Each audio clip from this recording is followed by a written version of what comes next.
Et si nous changions notre regard sur l'échec? L'échec est mal perçu.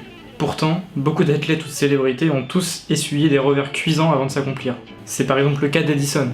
Edison a dit « Je n'ai pas échoué, j'ai simplement trouvé 10 000 solutions qui ne fonctionnent pas ». Pendant l'année 1878, il a passé des nuits entières dans son atelier du New Jersey à essayer d'inventer l'ampoule électrique. Obsédé par sa quête, dormant 4 heures par nuit, il essaya des milliers de fois à porter à incandescence dans une ampoule remplie de gaz un filament végétal. Pourquoi n'a-t-il pas désespéré? À quoi il s'est accroché pour continuer à essayer? On répond souvent que c'est juste par la force exceptionnelle de sa volonté, comme si la clé de son succès résidait simplement dans l'acharnement. Je pense que c'est oublier l'essentiel. Thomas Edison était fasciné par tout ce que ses échecs lui apprenaient des lois de la nature. Il savait qu'il fallait échouer pour réussir ensuite, que jamais aucun savant n'avait aperçu une vérité au premier coup d'œil. Il y a tellement de produits qui ont été inventés à cause des échecs que ça serait suicidaire de les lister tous. Les laboratoires Pfizer voulaient créer un médicament contre l'hypertension artérielle pulmonaire, mais ils n'ont pas réussi. Le médicament n'a pas produit l'effet escompté, mais ils ont découvert un effet secondaire inattendu, de fortes érections.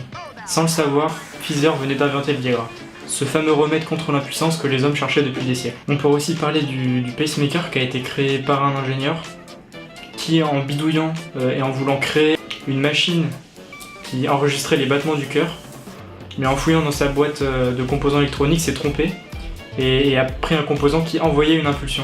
En voyant ça, il s'est demandé si ça pouvait pas avoir un impact sur le cœur et peut-être simuler un battement. Et c'est comme ça qu'est né le pacemaker. La tarte à thym, le champagne, l'orangina, machine à café, le pain d'épices, le velcro, le post-it. Tous ces produits-là découlent d'échecs. Il y en aura encore des milliers d'autres à lister. C'est dans l'expérimentation qu'on peut trouver, progresser et faire quelque chose. Si on n'échoue pas, on n'a rien tenté au final. Oser, c'est oser l'échec.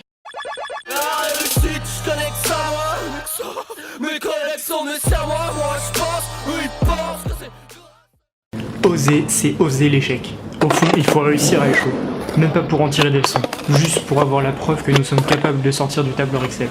Pour découvrir que la vie a plus de goût ainsi. Le véritable échec serait alors d'en avoir connu aucun. Parce que cela signifierait que nous n'avons jamais osé. Détournez-vous de ceux qui vous découragent de vos ambitions. Ceux qui sont vraiment grands vous font comprendre que vous aussi vous pouvez le devenir. Enfin, pour réussir à oser, il faut évidemment ne pas être trop perfectionniste. À l'heure de prendre la parole, se lancer dans l'exécution d'un morceau de piano ou la récitation d'un poème, il y a tellement d'enfants qui sont paralysés. Ils préféraient juste rien faire plutôt que de produire quelque chose d'imparfait. En réalité, ça marche aussi pour nous. On a tous peur d'y aller, on se persuade qu'on n'est pas prêt. On est juste trop perfectionniste. Comme le disait Paul Valéry, que de choses il faut ignorer pour agir.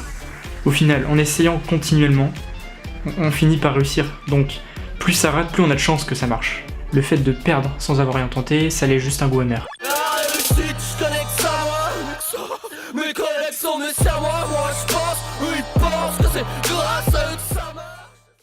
Pour apprendre à oser, il faut accroître sa compétence, admirer l'audace des autres, ne pas être trop perfectionniste et se souvenir que l'échec sans audace fait particulièrement mal. Who am I? I'm a champion.